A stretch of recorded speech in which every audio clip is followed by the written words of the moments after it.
Bonsoir. Nous sommes heureux que MABEL TAPIA ait accepté notre invitation, car il nous semble que ses préoccupations nous concernent. MABEL TAPIA aborde l'art à travers les pratiques artistiques. Elle travaille sur les pratiques de filiation conceptuelle, aux archives et aux pratiques politiques dans la production artistique contemporaine. Son travail d'historienne porte sur les processus de légitimation, de visibilité et de valorisation dans l'art, en lien avec le phénomène de réification. MABEL TAPIA devait organiser à l'occasion de sa venue une exposition intitulée je prends mon souffle, de quelques épisodes opératoires issus de l'Amérique latine entre les années 70 et à nos jours, où il sera question des pratiques artistiques conceptuelles. Nous avions prévu de collaborer avec 98 Weeks, qui avait bien voulu recevoir ces travaux, mais pour des péripéties immobilières bien béroutines, nous en sommes là. Nous avons souhaité que MABEL intervienne sans attendre, et ce, parce que son intervention nous semble doublement décisive. Elle est décisive car nous nous sentons étrangement proches d'elle. En fait, cette proximité est aussi physique, elle est géographique. Rien qu'en intervenant à Beyrouth sur les pratiques artistiques conceptuelles en Amérique latine, entre les années 70 et nos jours, MABEL TAPIA ouvre une ligne directe entre les travaux portant sur les pratiques artistiques en Amérique latine et ceux qui ont cours ici au Moyen-Orient. Et ce point est la clé, cette ligne ne passe plus par les pays et les institutions encore hégémoniques dans l'art contemporain. Son intervention est aussi décisive pour nous parce que son travail contribue à reformuler l'histoire de l'art en Amérique latine. Donc il est temps d'ouvrir cette nouvelle ligne, Amérique latine et Moyen-Orient, et ce avec grand plaisir que je lui passe la parole. Merci.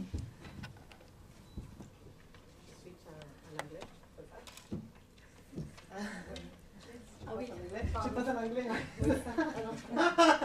Alors oui, désolé, un petit détail, j'étais encore entre la ligne directe entre l'Amérique latine et l'intendance suivra. Et donc Juste pour vous dire que l'intervention sera en anglais. Par contre, je crois que MABEL parle très bien français, donc on peut faire comme on a fait, comme à chaque fois, on mélange nos langues entre l'arabe, français et l'anglais, donc voilà, merci. Merci Paula. I will switch to English. I have to say that English is not my first language, it's not my second one. So I'm really sorry about my accent. If you don't understand, you don't hesitate to stop me and say, Mabel, we don't understand anything. I will ask also Stephen, who is there, to, just in case, help me with some words. I would like, first of all, thanks Paola Jakub for this amazing invitation. Thanks Laura for your work, and also thank you, the ALBA, for this invitation. I really think that there are some connections to do between the art history in Latin America and the art history here. So I hope that we can go deeper in this direction. I am going to present a project in which I was involved. It's a project by the Red Conceptualismo del Sur, which is the Southern Conceptualism Network. It's a network that has started in 2007, and I'm part of this network since, I don't know now, but at least 6 or 7 years now. And actually, this is something that has changed, but now I became the coordinator for 1 year of this network. We had a plenary meeting by Skype 2 weeks ago, and I was the new coordinator, so I feel a double responsibility now to present this work and the network. The Red Conceptualismo del Sur use the notion of South as a political or geopolitical concept. It's not connected with the geographic place in the world, which is also in the South, but actually it's connected to the idea of we have a south also in the north.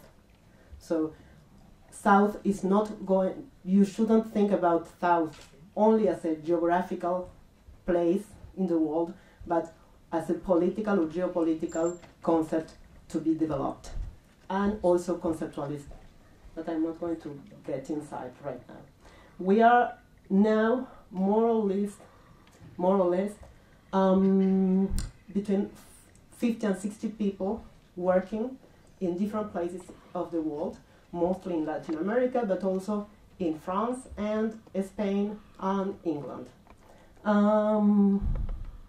As you probably know, the idea of how can I say that? The idea of horizontal work and democratic work in collectives is not always a good goal. We never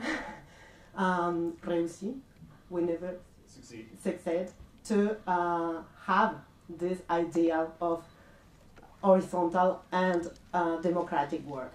And it has also happened in the history of this network. So we decided to organize, after the project that I'm going to present tonight, we decided to organize ourselves in 4 nodes: publication node, research node, archives node, and web node. These nodes are mostly operational, and we always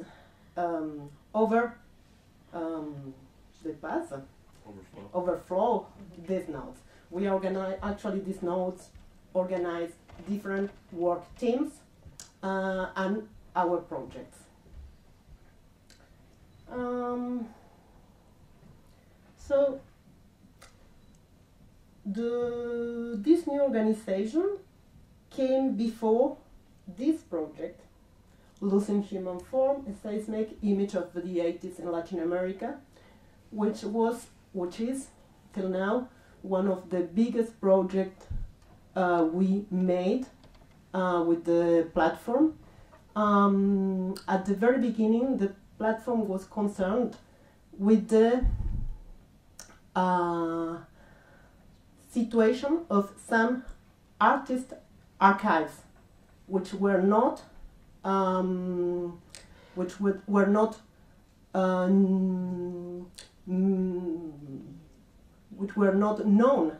in the historic places in Argentina or in the rest of South America and in Latin America, but that were being, or they started to be being bought by very hegemonic institutions as MoMA, as the Getty Museum, and as the Tate, or even the Centre Pompidou in a less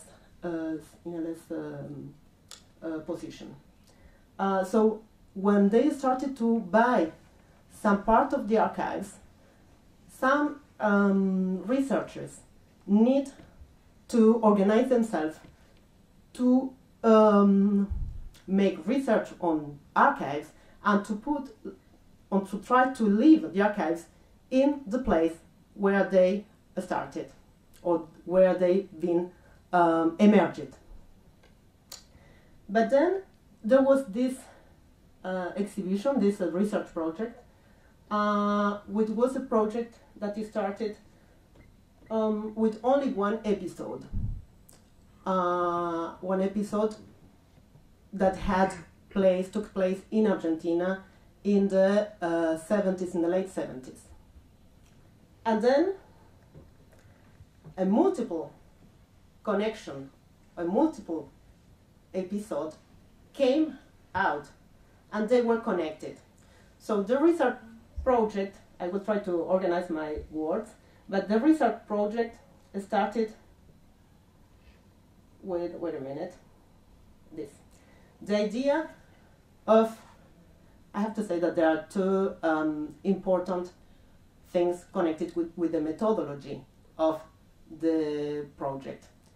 The project started, or research started on the 80s, but we decided to take the 80s as a period coming from the 73 and to the 94.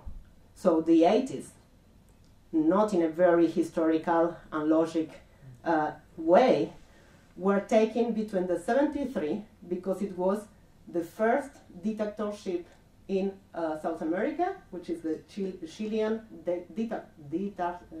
dictatorship, where Pinochet came to the power, and it goes to the 94 because it's the beginning of the Zapatismo in Mexico, who opened a new way of doing politics. And the Zapatismo, we think, inaugurates a new relationship between art and politics. So we take the 90s and the 80s, in a very large scale. This is the first particularity. And the second one is that the cases or the episodes that have been chosen were chosen by a methodology of affinity and contingence. That means that all the cases, all the episodes we choose were connected between them by the links of affinity or contagion. Affinity is when there are two propositions in different places that don't know each other, but they generate some kinds of similar methodologies or similar concepts without knowing each other. By contagion, it's because one episode or one practice is connected to another one in any way. So there is a kind of, how can you say, yes, a contagion situation, contagion connection between them. So as you can see, if you can see, we have some different cases. The only one which is very, very different is the one it's alone there, and that is Arete Guasu. Arete Guasu, it's an Indian festivity that takes place in Paraguay. And the Arete Guasu festival was sought or re-meaning by a theoretical intellectual in Paraguay in the 80s.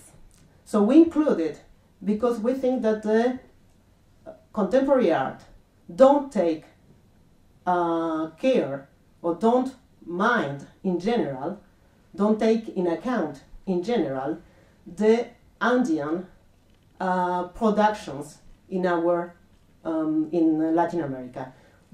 All the Andean productions are silent, and they still resist. They are still there, but they are not visibility. They are not. They have no visibilization.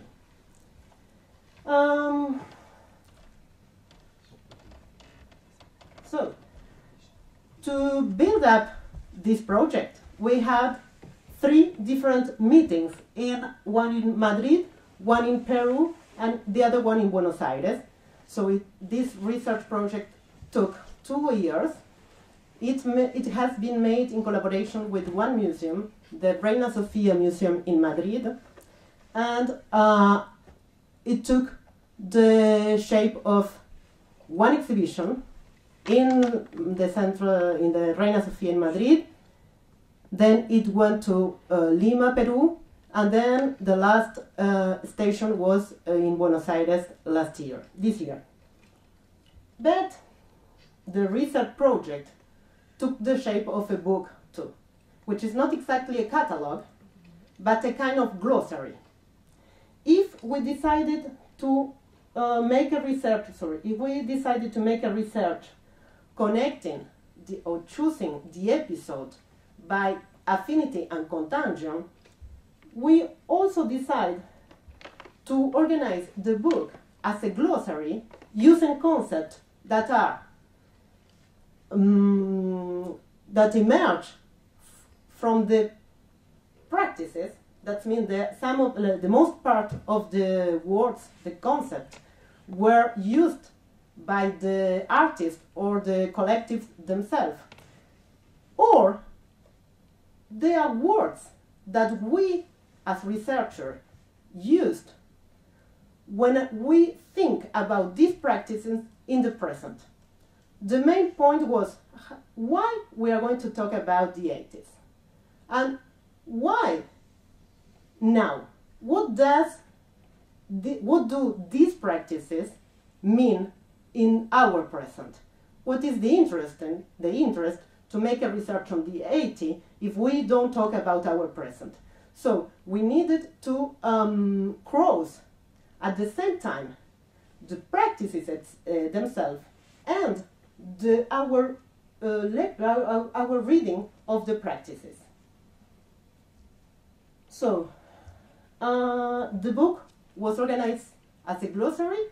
The glossary is the part of a book that is at the end of the book in general. We use it as the main part of the book. And as you can see, there are many different kinds of concepts: bodies and flowers, counter-information, graphic action, guerrillas, évidemment, internationalisme, utopia. If the book was organized by concept in a glossary, the exhibition was organized by zone. And I will go to the zones of the exhibition soon. But before,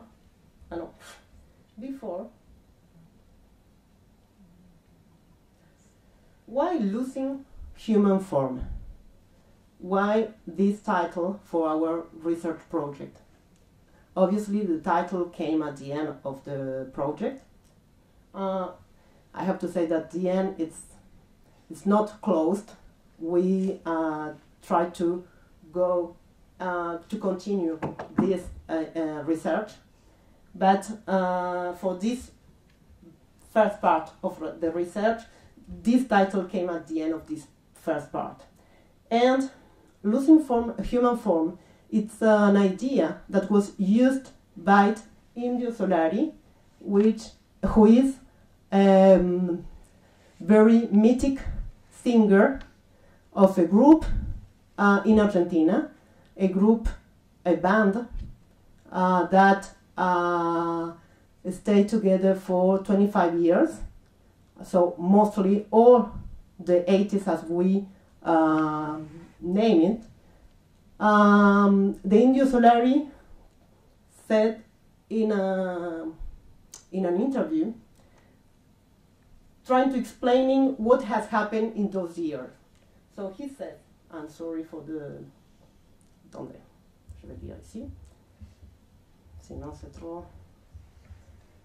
So he said, cynical existentialism, counterculture, the French May, beatniks, the New Left, anti-psychiatry, with rock music pounding away in the background. That's what triggered the ideas that launched me into the future with a kind of shameless happiness that I still feel today.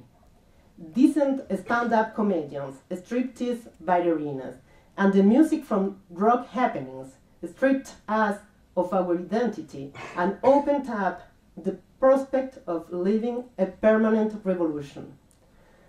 There were so few of us that the age of the stage became porous and freed artists and spectators from their usual roles.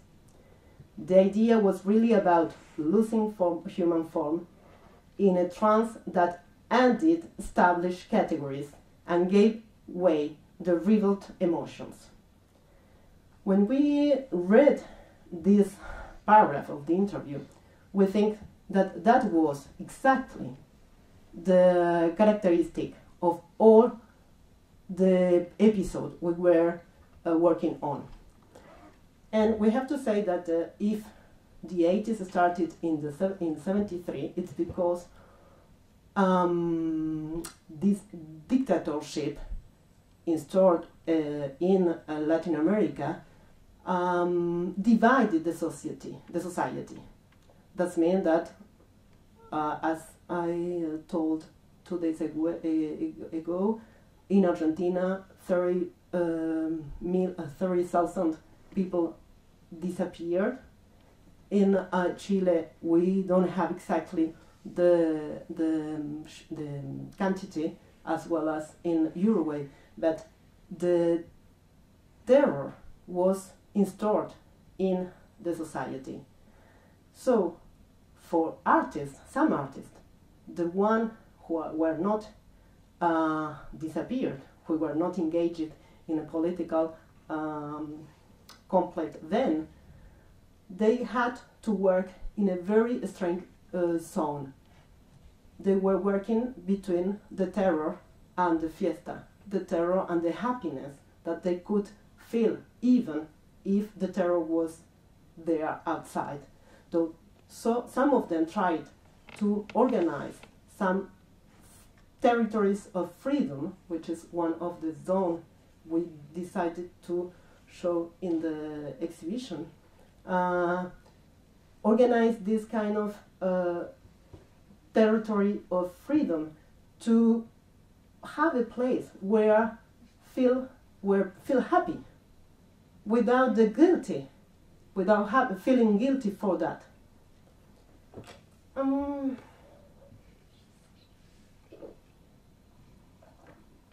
These are the researchers involved in the project.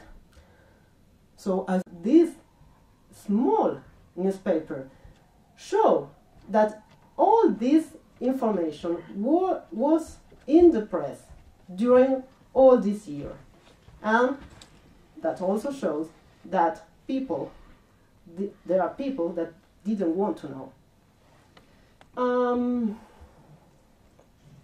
I have to say, perhaps with this comment about the river, that it was a common action by the militaries, government in Argentina, but also in Uruguay, that there was this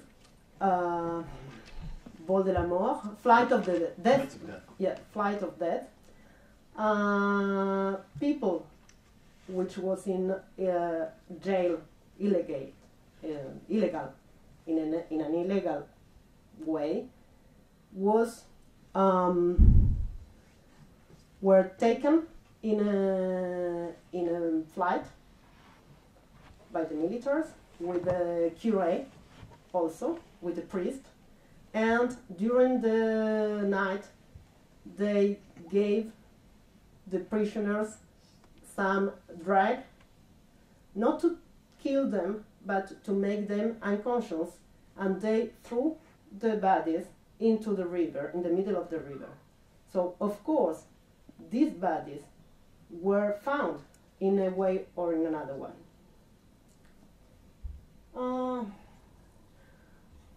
There was also a zone called counter-information connected with this idea of there were people working to try to show what was happening at the same time. So this part was mostly connected with the journalists, with some journalists or photojournalists who tried to show, to take pictures, even if they had a very risky situation. Most of these images were not shown till the end of the dictatorship, or they were shown in outside Latin America. And I have to say that these pictures by Misticelli were tried to be shown in 2007, and the show was censored. So even the dictatorship finished in the middle of the 80s in Latin America. Of course, sexual disobedience was another part of the exhibition, which was very important, because if the human rights movement were very strong in their activism during that period, all the organization of sexual disobedience were also very important. It was, as you know, it was also the period where the AIDS started to be perceived. So some of the activists died in the first years. I'm not going to show all of this, but of course the permanent delirium was also part of the exhibition. This is a festival that had place one night and was called the Danceable Museum. Danceable Museum. So they took a discotheque for one night, and they made different kinds of performance, exhibition of photographies, and art exhibitions in general. And you can see there they have a kind of prize for the performers, and you can perceive the person in the middle of the exhibition there with the white hair is Pierre Restany, which was a very important critic in France, who was in Buenos Aires at the moment of one of the danceable museums. So he was invited, he went there, and he participated of the decision of the prize. And of course, all this is another violencia estructural, structural violence, which was Herbert, made by a Peruvian artist, and also all the rock movement was also important those years. At the end, there was obviously a consultation cabinet where most of we tried to we made a selection of fanzine of the epoch. We we scanned all of them and we put it on free consultation at the same time as some archives that we could open. So this is mostly I don't know if it was really clear, but the general idea of the project and the way that it was presented as an exhibition at the Reina Sofia. Many questions are there that we need to think for continue. I have to say that first of all, obviously, this is a decision, the way we decided, the methodology, the temporal frame we used, and the methodology of choosing the episodes were against the ways we learned as art researchers or art historians. They went against the way we learned art. So we need to work, also study the way we can do it in another way, which was a way that we think it's more pertinent, more fair for the episode, and which is a way to think our present too.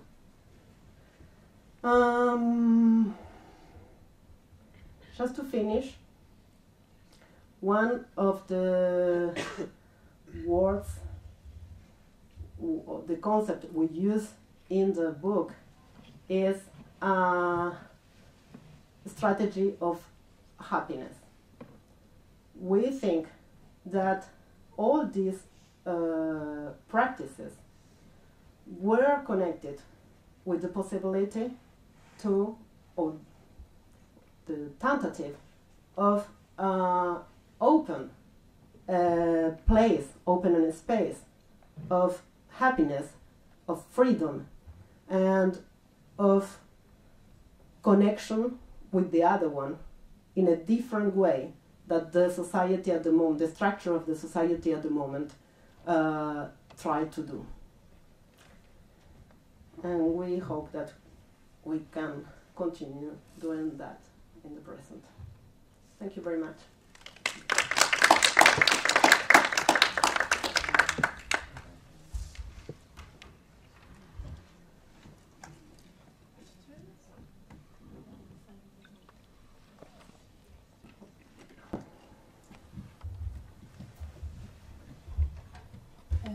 Hello, Mabel.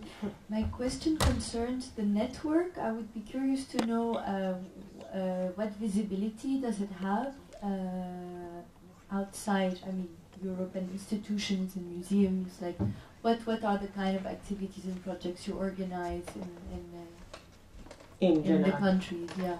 Yeah. Actually, we started working on, as I say, on archives. And archives from the 60s and the 70s, especially because they were the archives were unshown in Latin America and were not studied. But now, even if we are also still working on that, we are open our frame of working, and we are having a research project on methodologies, artistic and political methodologies on the 2000s, and we have a website which is not wonderful, but it will be wonderful very soon, I promise. And we work a lot with Reina Sofia because we have a kind of partnership,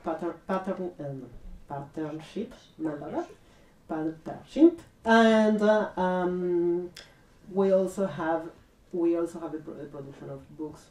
We are trying to publish right now a book of CADA, which is another very important collective in Chile. I didn't talk about them because it's one of the most known outside Latin America. And we are preparing an exhibition on graphic strategies in Argentina. I mean, in Latin America, but it takes place in Argentina. But as you know, all the collective initiatives take time, need money that we don't have, and need kind of different strategies of alliance.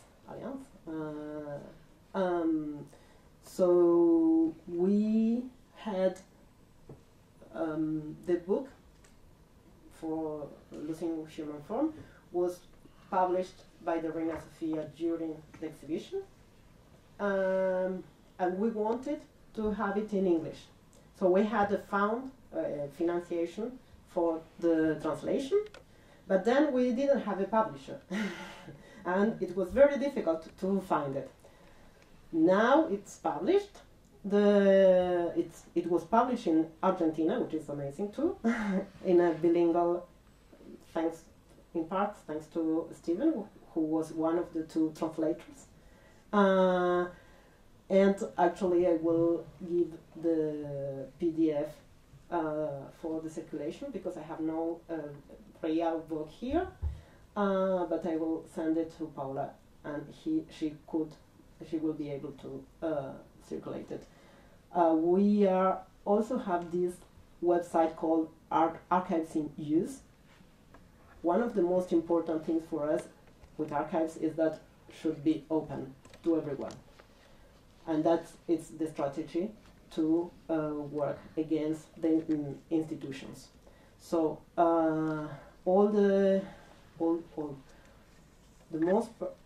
the most part of the archives of CAD are online on this web. Roberto Jacobi's archives, which is another Argentinian artist, are online in high resolution. Right now,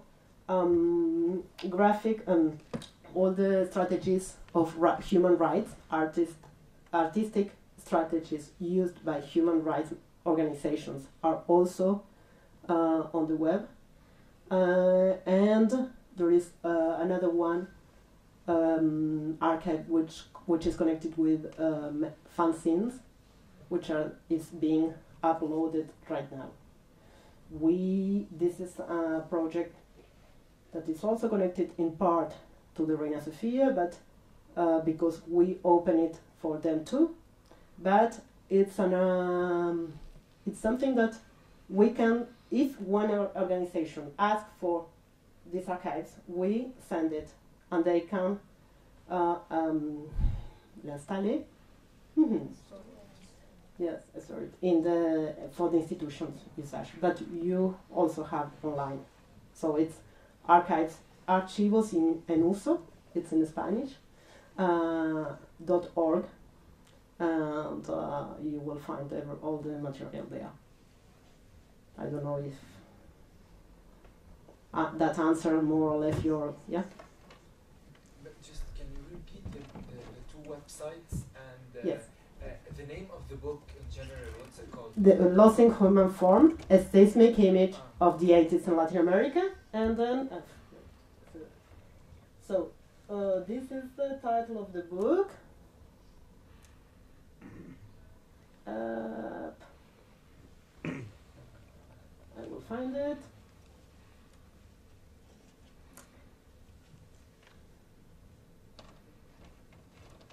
Losing Human Form, a seismic image of the 80s in Latin America is the name of the book.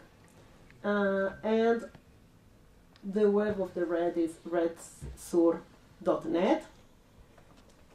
And for the archives, it's archivos, like archives but with O, N-E-N, uso, U-S-O, .org. I don't know if okay. So there are all the material that you can find in the Archivos in Use, and also you can download too. So if I understood well, it's a research association. I mean, you have this archive, and you try to expand on curatorial projects with exhibition. And this was your only exhibition, or you did others on others? No, as exhibition, the biggest one is this one. Actually, this is, yes, as the biggest one. We also did an exhibition on specific archives, which, for example, Graciela Carnevale is an artist from Argentina who took place in a very major, famous event in the 70s we call Tucumán Arde, which is one of the most conceptual actions known outside Latin America. So Graciela Carnevale kept without saying all these archives of Tucumán Arde hidden because they were connected to the they was also against the dictatorship. So the Red, Graciela Carnevale is part of the Red, of the net platform, and we did a big work on organization of the archive. It is not already online because Graciela Carnevale hesitates again, but we made an exhibition on his archives. We made an exhibition in Argentina and in Chile connected with these archives. We also did an exhibition on Jacobi's work in Reina Sofia. But Losing Human Form is the most important in terms of quantity of work, in terms of different kinds of episodes. It's not only one archive or one artist, but many episodes connected themselves. It was also the biggest one in terms of organization. So all the artworks and the artifacts come from your archive, or did you like commission or selected artists? So collaborated with curators, I guess. Yes, of course. Not all. Yeah, actually, all the material from in this exhibition was a material that was part of the research of the group. There's no commission. Then that's another thing. All this material were not visible, were not studied, were not put in perspective and historical perspective. Never. So there are many questions linked with, okay, now these practices are visible. Some of the artists were never had a show like this one before, and now they have a lot of visibility. And this change also their relationship with the platform and with the institution. So these artists or these practices had a visibility that they didn't have before, and they want to how can I say that? They want, some of them, not all of them, but some of them would like to have to show this work as hegemonic work we can find in any hegemonic institution. And it is true that we didn't do this show for that, but it's part of the negotiations we did. We have to assume too. Yeah. Oui, moi je vais poser ma question en français. Ah, qu'est-ce que je suis heureuse. Ça va m'aider, mais c'est très bien. J'aimerais vous demander, vous présentez ici un certain nombre d'artistes qui ont travaillé sur la question de la dictature en Amérique latine. Moi j'ai vécu 5 ans au Brésil, de 87 à 92, et je peux dire qu'il y avait très très peu d'artistes qui parlaient de cette issue. Oui. Comment vous expliquez ça, qu'il y ait eu très peu de... Je reprends en français. Oui. Oui. Alors, je pense qu'il faut dire, il faut déjà poser la question à l'inverse, c'est-à-dire, cette research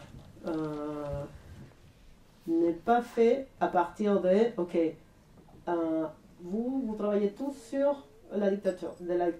En fait, on a travaillé sur un épisode qui nous a mené à un autre épisode, qui nous a mené à un autre épisode, qui nous a mené à un autre épisode, et l'ensemble d'épisodes ont été lus par nous.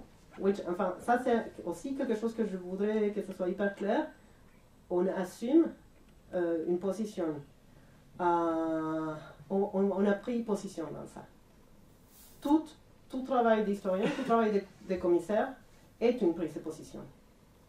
Et aussi bien le travail d'historien que le travail de commissaire construit des narrations. Et ces narrations sont des constructions. See, there were 31 researchers, all of them part of the platform, and we worked also with Roberto Amigo and Rachel Waits. We are not part, we're a kind of two-person, we were in dialogue together, actually, but they are not part of the platform. But as you can see, research are from different places in Latin America and also in the world.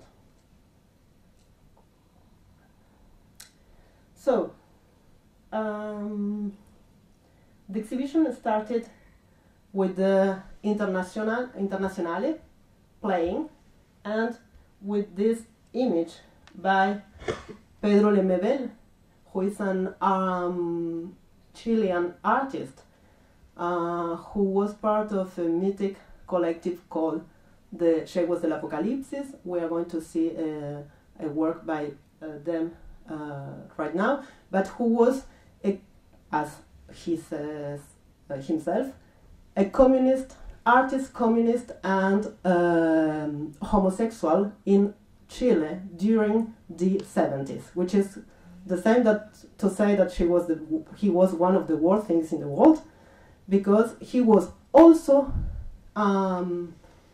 punished for being homosexual by the communists, as for being homosexual for the dictatorship. And then when the dictatorship was there, he was punished because he was communist and because he was homosexual.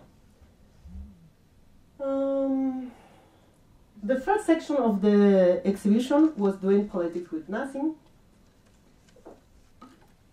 and in a way, this part of the exhibition, but it was also present in all the exhibition, had materials from different sources. And this is another particularity of the show, of the research. We didn't focused only on what was perceived as art practices, but we tried to think in a very large way the idea of working and act in the society at that moment. So we can't understand some practices without understanding what is happening politically in the society, and without connection with some other kinds of associations, as for example the human rights associations that were working and manifesting all the time of these 2 decades. We see there the Mothers of Plaza de Mayo, which is an association in Argentina, a human rights association in Argentina, organized by mothers of disappeared people during the dictatorship. But we also see, I don't know if we see it, yes, there, here, this is a Chilean artist who had a disappeared brother. And what he did? He started to use the mask of his brother in any public intervention, and he made photos of him in different situations wearing his brother's mask. So each photo had the title of the name of his brother, and the place where he was. This kind of strategy were used in many situations at the same time by human rights organizations and by artists. So using masks, presenting photographies. I don't know if can I see it there. I will be here, and also the évidemment obviously thank you very much. Obviously the different kind of graphic material which was made in a very economic and easy way, and that was used in the public sphere as well by artists. All of them are made by artists, but artists who were activists and working with human rights associations. Another very interesting episode was this collective from Brazil called Tres Nos Tres, 3 Hour 3, and who made this action called Encasamento. This action, it's amazing because it's very similar to the action used by some activists after the Pussy Riot's imprisonment. They decided to cover the heads of public monuments in the city. So they did this as an action during the evening, and the day before in the morning, all or one part of the public monuments in Brazil, in Sao Paulo, were covered. They had an article in the press, so we show at the same time the images of the action and the press article. Of course, territories of violence, because all this period, even when some countries had the democracy in the middle of the 80s, between 73 and 94, the violence had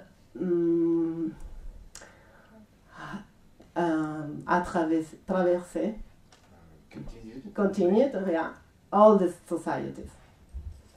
So we had the rest of a performance of a theater group who made a performance with puppets, and all the performance were connected, even in democracy, with all the violence suffered in the society during the dictatorship. But at the same time, La Carpeta Negra, which is a very incredible Peruvian collective called NN, who made during the Peru was a very particular case, because they had different kinds of violent situations where not all of them connected with dictatorship, but also with a kind of violence of a state. So the group NN, which that means without unknown, made a kind of official, non-official register of all the violent situation that the society of Peru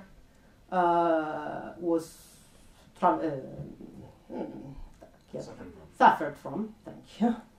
And they did this black folder with all of images, with different images of these situations. We showed them, part of them here. At the same time, some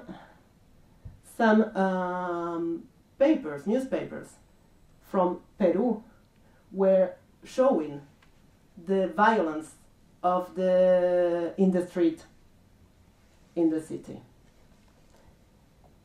So as you can see, different kinds of materials, different kinds of registers, not always necessarily perceived as artistic, were shown. Of course, if there are territories of violence, there are also territories of freedom.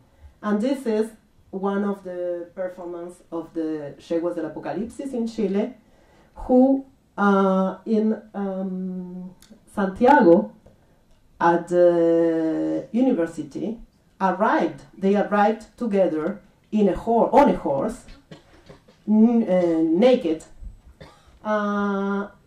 saying that they were la refondation, how do you say?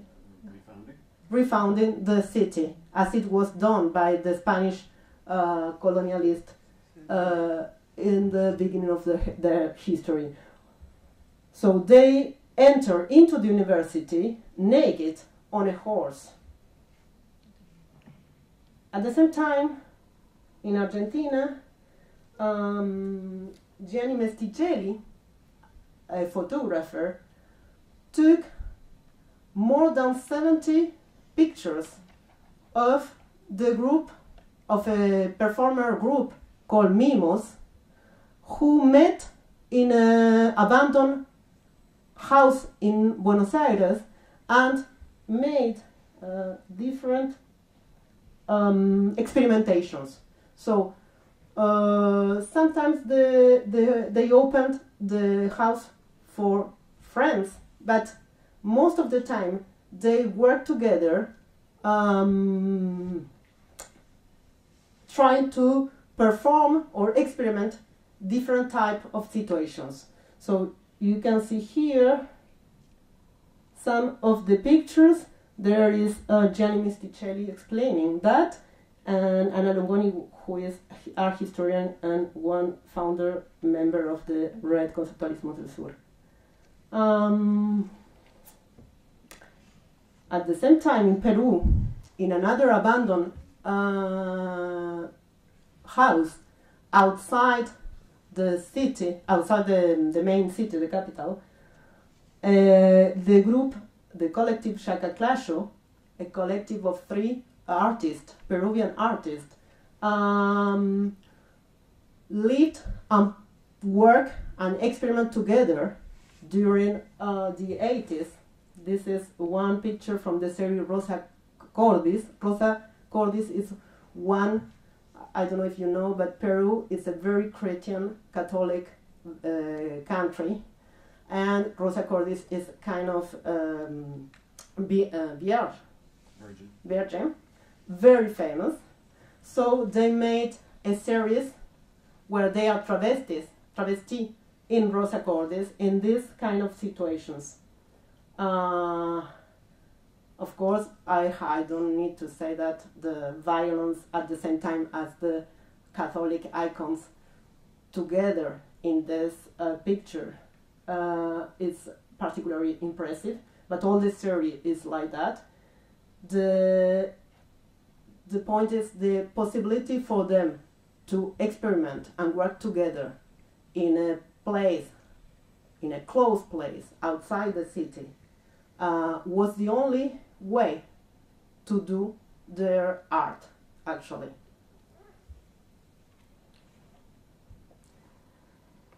There was also this section called Overgoes, which was linked to all the a very particular concept, which is connected with not the idea of pleasure, but go over the pleasure, go further with the pleasure. So in some situations, the possibility of not revenir en arrière or se retirer, to retreat, yeah, but go ahead more and more, demanding more. So this possibility of some practices, this is Eduardo Cac, which is a Brazilian artist, very famous because later he was working with biotechnical art.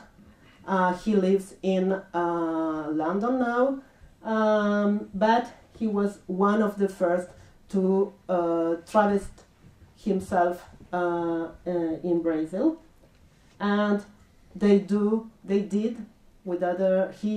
did with other performers some interventions in the beach in Brazil, naked, with this mot d'ordre, consigne, watchword, Overgoes. They also, it's part of the a poem that they wrote in the streets, on the walls. They wrote Overgoes. I don't know if I have it. No, I don't have. This mot d'ordre, as they put it in the public spaces, which is at the moment was very a kind of transgression, because they were very conservative society. So Anarchia. The Anarchia took the work of 2 or 3 groups, performer groups from theater, which were connected with the Socialist Party, Anarchist Party in Argentina, and who, I don't know if I have, yeah, I suppose, who worked in the idea of spontaneous interventions in the city. So they went to a market and they performed something without showing that it was a performance, they went, for example, to a church. This is an example that Stephen liked a lot, Stephen Wright. They went to a church. They were part of the mass. The mass, the congregation. Yeah, in the middle of the mass, they started to shout, saying things more, how can you say that? More fervent than the curé that was there. So they exposed themselves as a very fervent people of the mass, people being there, and of course some of them were caught by the police, and they need to deal with the police, which was not the only situation when it happened, which also it is interesting because this performance in the church is connected with the Pussy Riot too, and it's also connected with an intervention that took place in the 50s by the illettristes in Paris. Arrêtez. Well, this is the episode connected with this festival, Indian festival in Peru, in Paraguay, and Ticio Escobar, who is one of the most important art theoretical person in Latin America, who made a relecture, a rereading of this festival in the 80s, connected with the contemporary art of the epoch. This was one of the most controversial episodes. It was not the only one, I have to say, but it was one of the most controversial episodes inside the exhibition. Profound litanies is connected with this idea of the disappeared, the image, the non-image of the disappeared, and the name or non-name of the disappeared. The problem of the disappeared people is that they have no names, no figure, no bodies. So the Chevos del Apocalipsis, the collective from Chile, made this installation that was recreated for the exhibition. It was made in the 80s, and they just sat themselves, saying the names of the people who were disappeared. And it took all the night just saying the names. And they were, it's like you can see, they were set in a place where there was an installation of glasses that won't be broken at the end of the performance.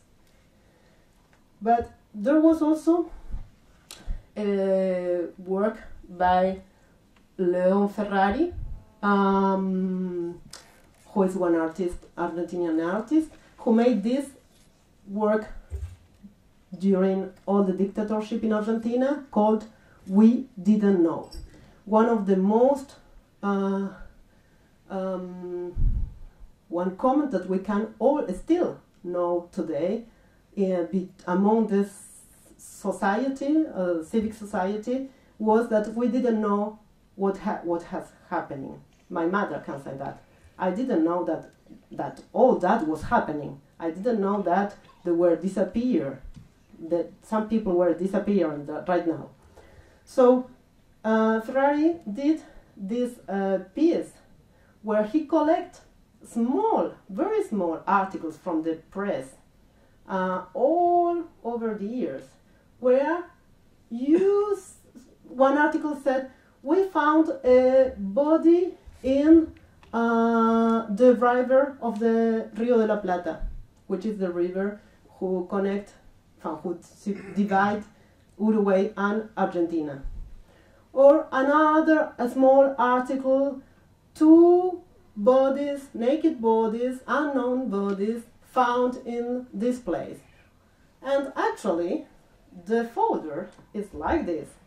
And the collection, donc là, quand on dit ce sont les années 80 en Amérique latine, et que je vous dis, en fait, ce sont les années 80, mais on a décidé de travailler de 73 à 94, évidemment, la notion de 80 est un tout petit peu élargie.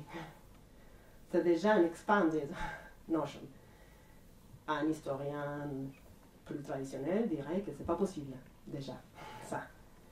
Évidemment, quand on a travaillé sur ces épisodes nous ont, en tout cas à nos yeux, donné une lecture de ce qui s'est passé en Amérique latine à cette époque-là qu'on n'avait pas. Ça ne veut pas dire qu'il y avait que ça, enfin qu'il y avait ça qui s'est passé partout. Non, ça veut dire que ces épisodes parlaient de ça.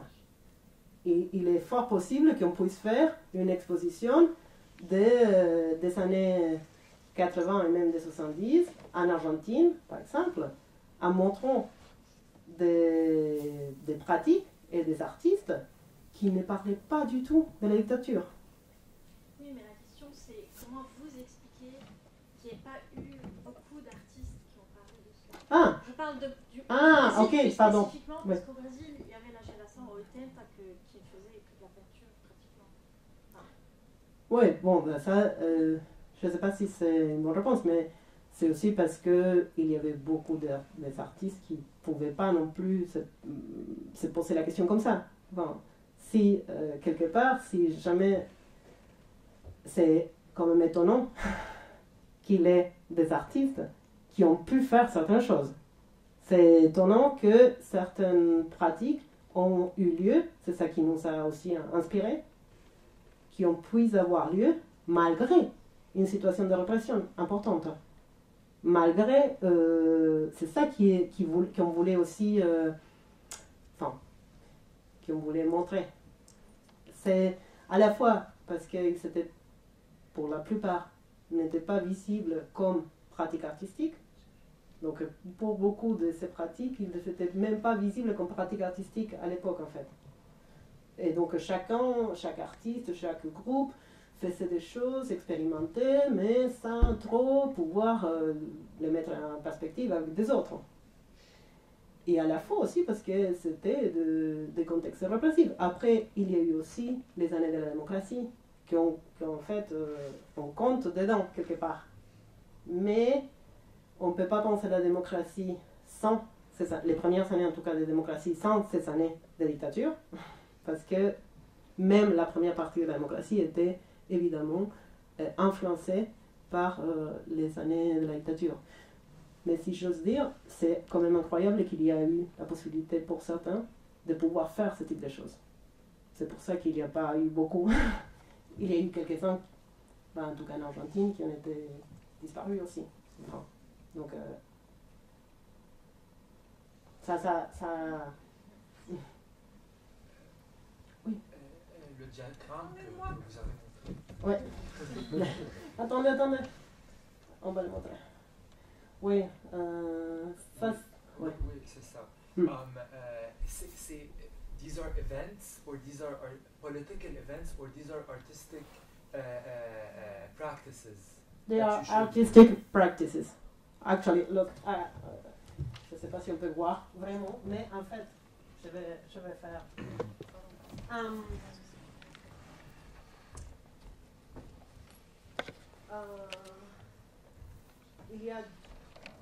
There are two kinds of lines.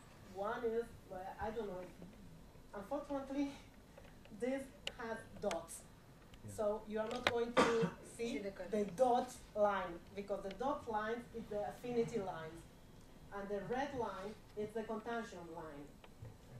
All of them are episodes that we studied, and all of them were part of the exhibition. So I've shown you just a little part of those episodes.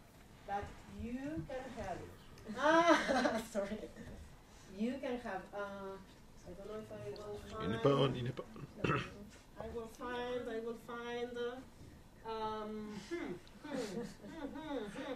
Where is it? Where is it? Leon Ferrari. Leon Ferrari was.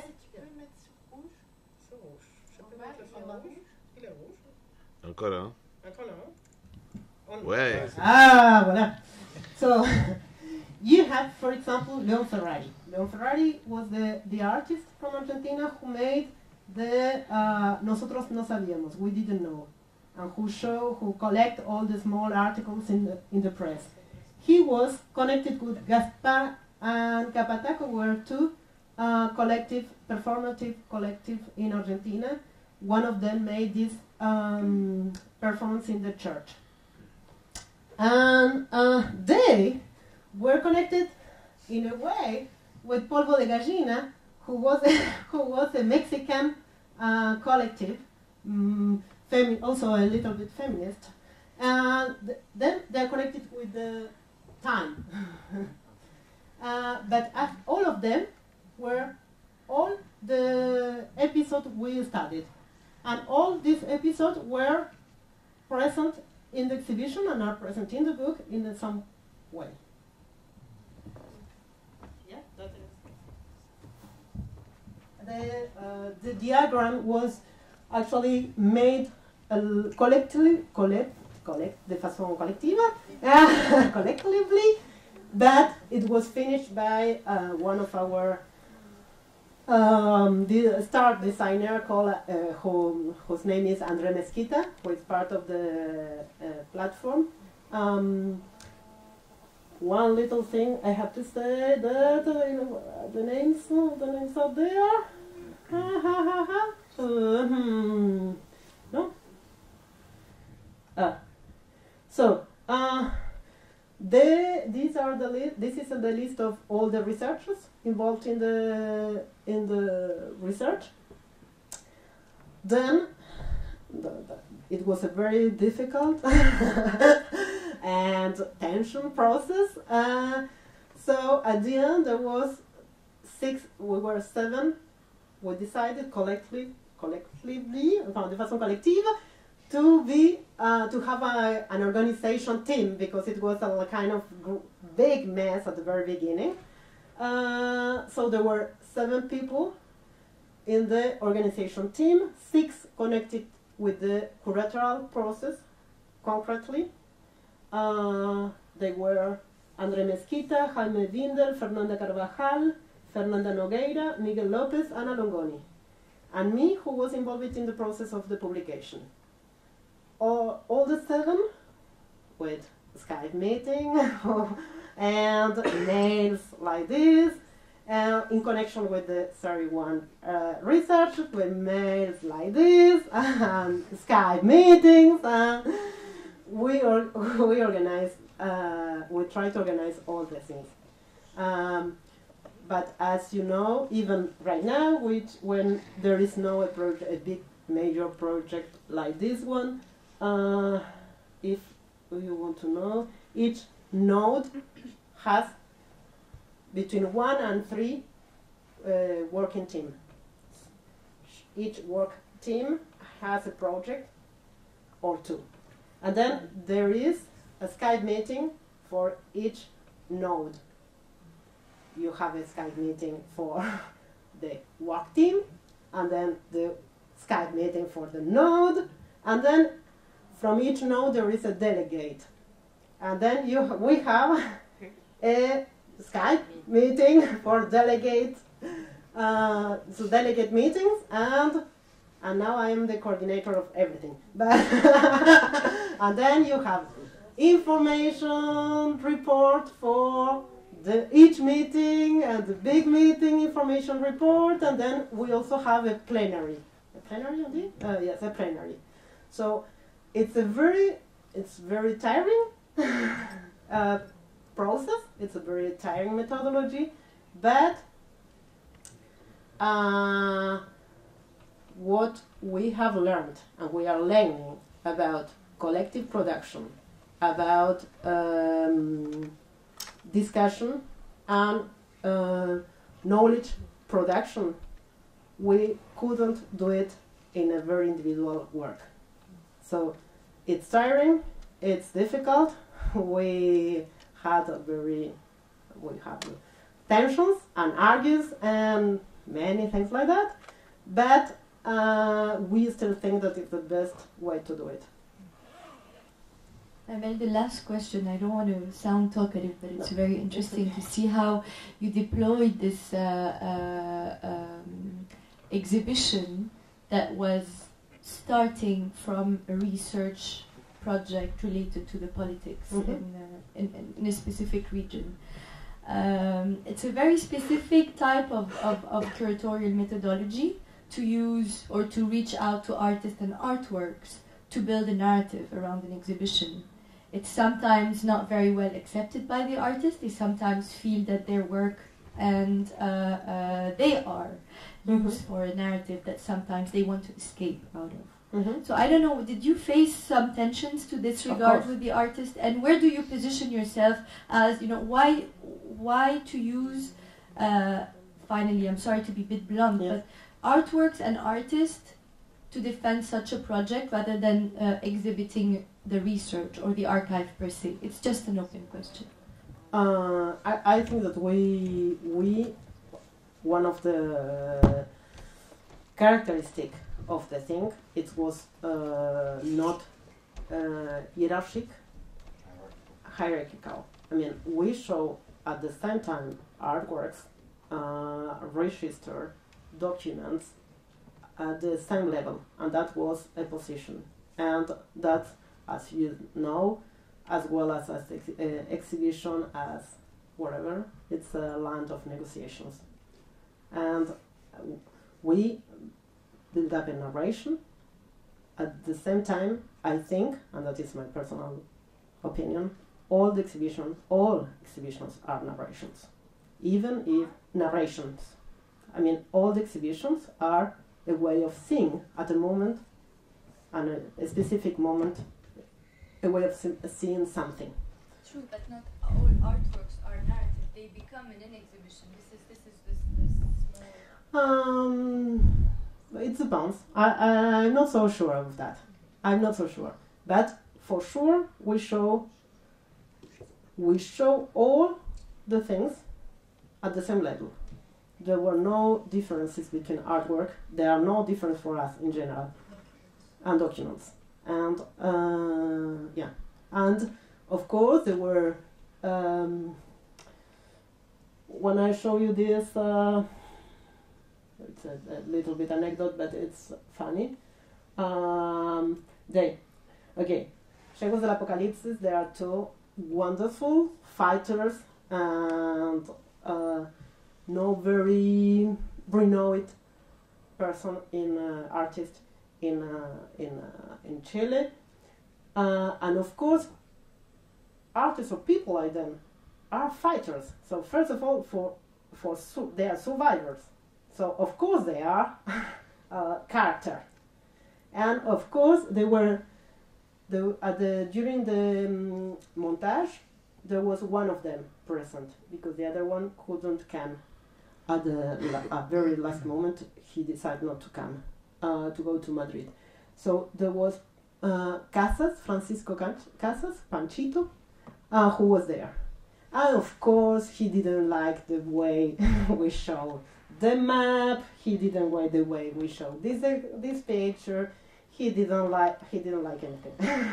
And we had discussed, not me, but the researcher connected to this episode, discussed a lot with him, with both. They are a little bit in tension themselves now because they were a couple, they were a partner, lab partners, and they are not anymore, so they were also in tension between them. So as you can imagine, it's a very difficult situation, but we negotiate things. I mean, we discussed. We say, okay, what do you think? It was also the director of the museum in the middle of everything because of all this situation with him, because he was like, no. And during the opening, Francisco Casas came to the opening dressed in a kind of gitana, you know, who dance in Spain with the dress and everything, and the small, I don't know how to do this. Yeah. And he was like this, in middle of the opening, and there is one person trying to make a picture of a vitrine, of a document, and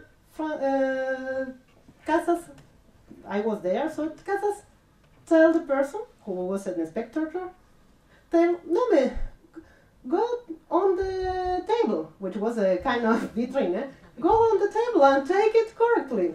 And the person said, no, go ahead, I'm the director of the museum, so you can go because I'm saying that you can go. It was great, and it was wonderful. Of course, it was difficult, but as I said, we think that it's the best way to do it. It's a negotiation. Then we also have a lot of critics, as it happens, but it happens when you do things, so at least you have to do whatever you think that it's the best. If you are going to be criticized, we hope to that you did whatever you think that it's the best, because if not, you have a problem.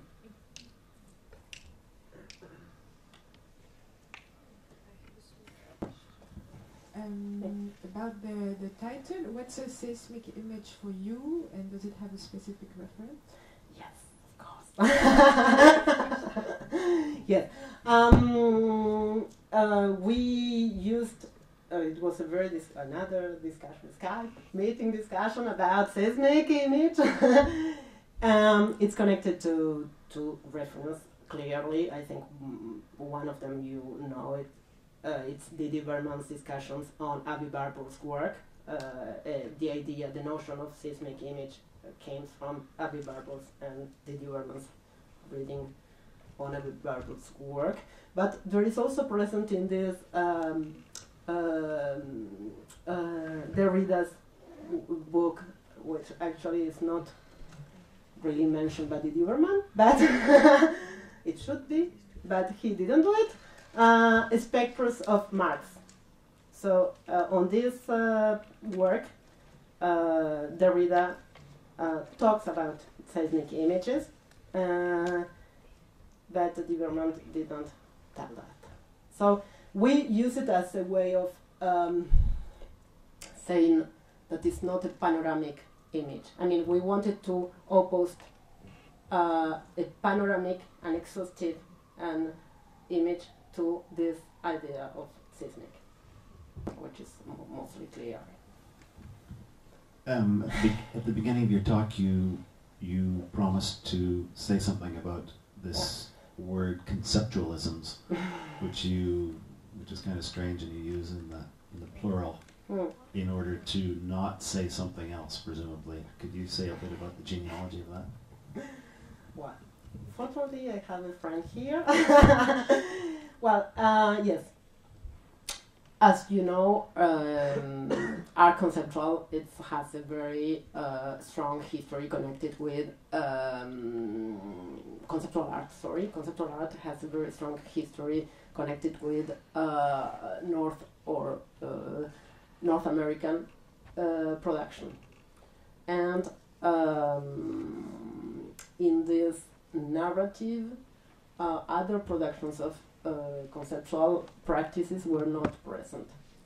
Of course, there is a major exhibition who took place in New York, Global Conceptualism, from the 50s to the 80s. So we had only 2 decades for the 80s, but Global Conceptualism has a expanded period. This exhibition, which is very important to think conceptual production in different parts of the world, took it in plural, global conceptualism, took the concept in plural, and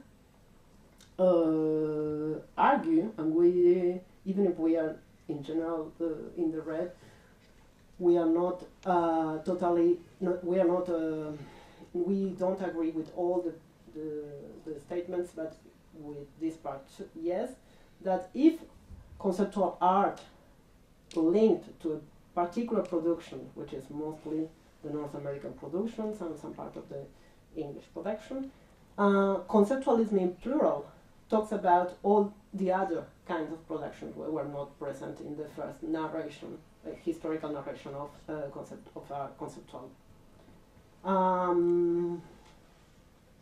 But it's also, if South, it's a geopolitical concept, conceptualism, it's also a was also a geopolitical concept, actually, and we took it in that way too. I mean, we are also interested in some production which is not technically conceptual, in a very standard way of perceiving it. But all the, I can say that almost all the conceptual production in Latin America was not visible for a long time. And that's why also use it as a geopolitical concept. Is it okay for you?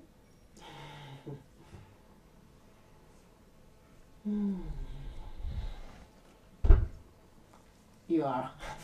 Oh là là, j'espère que c'était pas seulement moi, hein?